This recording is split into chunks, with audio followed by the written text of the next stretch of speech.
David Copperfield by Charles Dickens, Chapter 59, Return. I landed in London on a wintry autumn evening. It was dark and raining, and I saw more fog and mud in a minute than I had seen in a year. I walked from the custom house to the monument before I found a coach, and although the very house fronts, looking on the swollen gutters, were like old friends to me, I could not but admit that they were very dingy friends. For some changes in the fortunes of my friends I was prepared. My aunt had long been re-established at Dover, and Traddles had begun to get some little practice at the bar. In the very first term after my departure, he had chambers in Gray's Inn. Now, and had told me in his last letters that he was not without hopes of soon being united to the dearest girl in the world. They expected me home before Christmas, but had no idea of my returning so soon. I had purposely misled them, that I might have the pleasure of taking them by surprise, and yet I was perverse enough to feel a chill of disappointment in receiving no welcome, and rattling alone and silent through the misty streets. The well-known shops, however, with their cheerful lights, did something for me, and when I alighted at the door of the Gray's Inn coffee house, I had recovered my spirits. "Do you know where Mr. Traddles lives in the inn?" I asked the waiter, as I warmed myself by the coffee-room fire. "Holborn Court, sir, number 2. "Mr. Traddles has a rising reputation among the lawyers, I believe," said I. "Well, sir," returned the waiter, "probably he has, but I am not aware of it myself." Being very anxious to see the dear old fellow, I dispatched my dinner in a manner not at all calculated to raise me in the opinion of the waiter, and hurried out by the back way. Number 2 in the court was soon reached, and an inscription on the doorpost informing me that Mr. Traddles occupied a set of chambers on the top story. I ascended the staircase, a crazy old staircase I found it to be, feebly lighted on each landing by a club-headed little oil wick, dying away in a little dungeon of dirty glass. In the course of my stumbling upstairs, I fancied I heard a pleasant sound of laughter, and not the laughter of an attorney or barrister, or attorney's clerk or barrister's clerk, but of 2 or 3 merry girls. My heart beat high when I found the outer door, which had Mr. Traddles painted on it, open. I knocked. A considerable scuffling within ensued, but nothing else. I therefore knocked again. A small, sharp-looking lad, half footboy and half clerk, who was very much out of breath, but who looked at me as if he defied me to prove it legally, presented himself. "Is Mr. Traddles within?" I said. "Yes, sir, but he's engaged." "I want to see him." After a moment's survey of me, the sharp-looking lad decided to let me in, and opening the door wider for that purpose, admitted me first into a little closet of a hall, and next into a little sitting-room, where I came into the presence of my old friend, also out of breath, seated at a table and bending over papers. "Good God!" cried Traddles, looking up. "It's Copperfield!" and rushed into my arms, where I held him tight. All well, my dear Traddles?" "All well, my dear Copperfield, and nothing but good news!" we cried with pleasure, both of us. "My dear fellow," said Traddles, rumpling his hair in excitement, which is a most unnecessary operation. "My dearest Copperfield, my long-lost and most welcome friend, how glad I am to see you! How brown you are! How glad I am! Upon my life and honour, I never was so rejoiced! My beloved Copperfield, never!" I was equally at a loss to express my emotions. I was quite unable to speak at first. "To think," said Traddles, "that you should have been so nearly coming home, as you must have been, my dear old boy, and not at the ceremony." "What ceremony, my dear Traddles?" "Good gracious me!" cried Traddles, opening his eyes in his old way. "Didn't you get my last letter?" "Certainly not, if it referred to any ceremony." "Why, my dear Copperfield," said Traddles, sticking his hair upright with both hands and putting his hands on my knees, "I am married!" "Married!" I cried joyfully. "Lord bless me, yes," said Traddles. "Why, my dear boy, she's behind the window curtain. Look here." To my amazement, the dearest girl in the world came at that same instant, laughing and blushing from her place of concealment.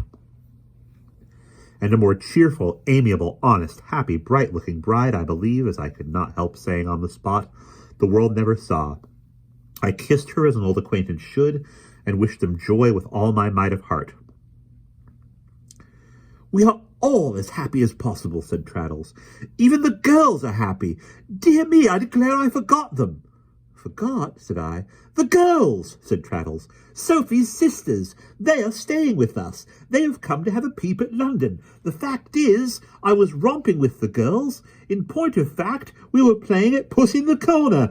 But, as that wouldn't do in Westminster Hall, and as it wouldn't look quite professional if they were seen by a client, they decamped." "I am sorry," said I, laughing, to have occasion such a dispersion." "Upon my word," rejoined Traddles, greatly delighted, "if you had seen them running away and running back again after you had knocked to pick up the combs they had dropped out of their hair, and going on in the maddest manner, you wouldn't have said so. My love, will you fetch the girls?" Sophie tripped away, and we heard her received in the adjoining room with a peal of laughter. "But then," said Traddles, "our domestic arrangements are, to say the truth, quite unprofessional altogether, my dear Copperfield. Even Sophie's being here is unprofessional, and we have no other place of abode. We have put to sea in a cockboat, but we are quite prepared to rough it, and Sophie's an extraordinary manager. You'll be surprised how those girls are stowed away, I am sure. I hardly know how it's done."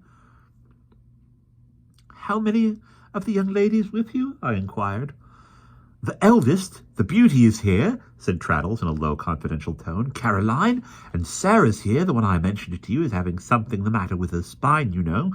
Immensely better. The two youngest that Sophie educated are with us, and Louise is here." "Indeed!" cried I. "Yes," said Traddles. "Now the whole set, I mean the chambers, is only 3 rooms, but Sophie arranges for the girls in the most wonderful way, and they sleep as comfortably as possible. 3 in that room," said Traddles, pointing. 2 in that." I could not help glancing round in search of the accommodation remaining for Mr. and Mrs. Traddles. Traddles understood me.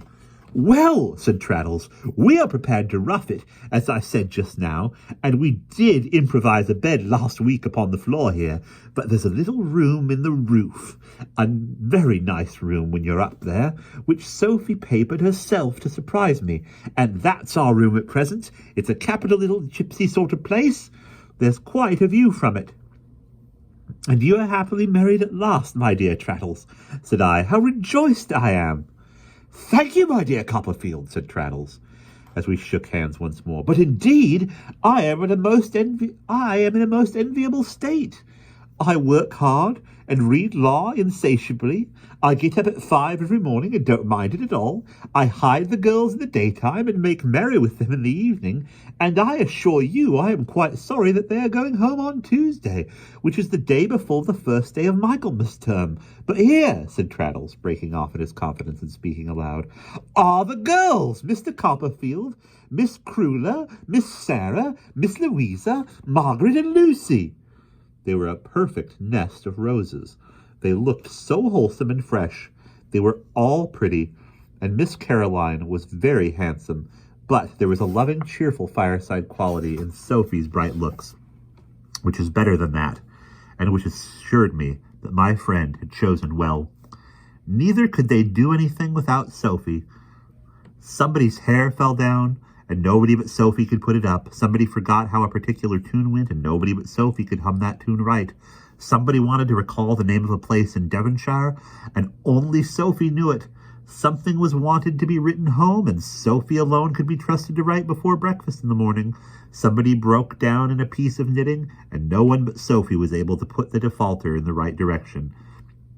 They were entire mistresses of the place, and Sophie and Traddles waited on them. The best of all was this: in the midst of their exactions, all the sisters had a great tenderness and respect both for Sophie and Traddles. I am sure when I took my leave and Traddles was coming out to walk with me to the coffee house, I thought I had never seen an obstinate head of hair or any other head of hair rolling about in such a shower of kisses. Thoroughly tired, I went to bed, passed the next day on the Dover coach, burst safe and sound into my aunt's old parlor while she was at tea. She wore spectacles now, and was received by her and Mr. Dick and dear old Peggotty, who acted as housekeeper, with open arms and tears of joy. And that is the end of chapter 59.